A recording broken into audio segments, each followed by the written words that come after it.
এই জাতীয় পার্টির কুলাঙ্গারদেরকে গ্রেপ্তার না করে তাহলে আমরা তাদের হাত পা ভেঙে ঘুরিয়ে দিব। এই বিষয়টিকে আপনি মব জাস্টিস বলবেন কিনা, এই মব জাস্টিসের সংজ্ঞায় পড়ে কিনা আমার বোধে আসেন।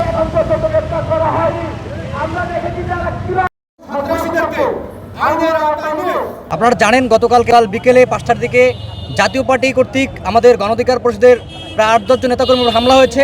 যে হামলার প্রতিবাদে এবং দোষীদের দৃষ্টান্তের মূলক শাস্তির দাবিতে আজকের এই মানববন্ধন। আজকের এই মানববন্ধন থেকে আমরা বলতে চাই, যদি 24 ঘন্টার মধ্যে প্রশাসন এই জাতীয় পার্টির কুলাঙ্গারদেরকে গ্রেপ্তার না করে তাহলে আমরা তাদের হাত পা ভেঙে ঘুরিয়ে দিব।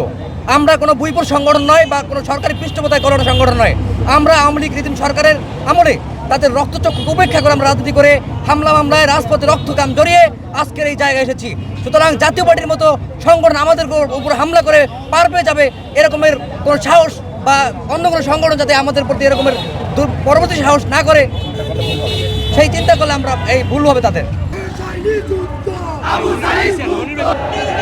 দর্শক কালের কণ্ঠে টানা সপ্তমবারের মতো বেস্ট টিস্যু পেপার ব্র্যান্ড হিসেবে স্বীকৃতি পেয়েছে বসুন্ধরা টিস্যু। আপনি জানেন মব নিয়ে বিশাল সংজ্ঞা আছে, সেটা আমি বলতে চাই না, কিন্তু গতকালকে বিপ্লবী সংগঠনের উপর আক্রমণ, নিরস্ত্র নিরীহ ছাত্র জনতা যারা বিপ্লবে অংশগ্রহণ করেছে, যারা সেই 1 জুলাই থেকে 5 আগস্ট পর্যন্ত রাজপথে রক্ত ঝরিয়েছে, জীবন বাজি রেখেছে, তাদের উপর আক্রমণ সাধারণ জনতা মেনে নেয়নি। সাধারণ জনতা তাদের কার্যালয় ভাঙচুর করেছে হয়তো আমি শুনেছি, কিন্তু এই বিষয়টিকে আপনি মব জাস্টিস বলবেন কিনা, এই মব জাস্টিসের সংজ্ঞায় পড়ে কিনা আমার বোধে আসে না। যদি অন্যায় হয়, সেই অন্যায়ের প্রতিবাদ যদি মব জাস্টিস হয় তাহলে বলা যেতে পারে, কিন্তু গতকালকে সেটা অন্যায় ছিল।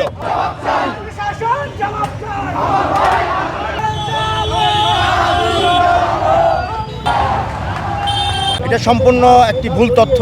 আসলে আমরা তাদের উপরে হামলা করিনি।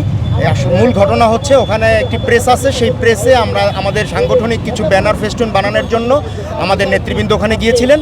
ইতিমধ্যে তারা তাদের কেন্দ্র ঘোষিত একটি প্রোগ্রামে তারা মিছিল বের করেছিলেন। তো সেখানে তারা উস্কানিমূলক গণ অধিকার পরিষদ এবং বর্তমান যে উপদেষ্টা মণ্ডলী আছে এবং এনসিপি যে নতুন সংগঠন, তাদেরকে নিয়ে কটূক্তিমূলক তারা স্লোগান দিচ্ছিল। তো সেখানে আমাদের সহযোদ্ধারা সেটার প্রতিবাদ জানিয়েছে। এই প্রতিবাদ জানানোর কারণে তারা সেখানে পিছন থেকে অতর্কিতভাবে হামলা করে আমাদের বরিশাল জেলা এবং মহানগরের দায়িত্বশীল সভাপতি, সাধারণ সম্পাদক সহ আরও নেতৃবৃন্দকে তারা আহত করেছে, যারা বর্তমানে চিকিৎসাধীন অবস্থায় শেরেবাংলা মেডিকেল কলেজে ভর্তি আছে।